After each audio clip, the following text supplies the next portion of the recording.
Inna lillahi wa inna ilayhi raji'un. Nous venons d'apprendre la disparition de Gaston Mbengue, un promoteur, un ancien promoteur et même un responsable politique. Mais avant sa disparition, il nous avait laissé un message sur Ousmane Sonko. mu waxoon lu am solo mais boobu ñi dëkk nii ñuy dëkk na le kenn koy ak ni ko interprété mais dañ dem ba jëmmi jamono mu am dëgg suñ kaw parce que li mu ñu waxoon lépp lañ teg suñu bët ñu dellu ko te dikkaat. yéen bëggu leen sax Ousmane Sonko dañ koy bëggul yéen su ngeen sax Ousmane Sonko du fal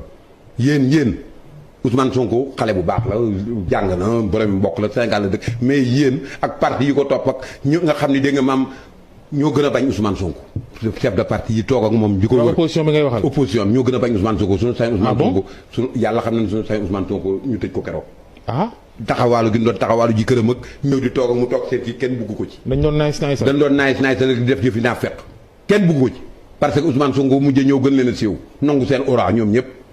ñu taxaw tey mën nu cee lekk ñu ne nañ ci xëpp suuf mooy li am. Gaston lii la waxoon léegi nag il avait parfaitement raison ñu koy ñaan yàlla xaar ka àjjana te doo ko ak malaaka yërmande ci barke Nabi Mustafa ci barke Sayyidina Muhammad sallallahu alayhi wa sallam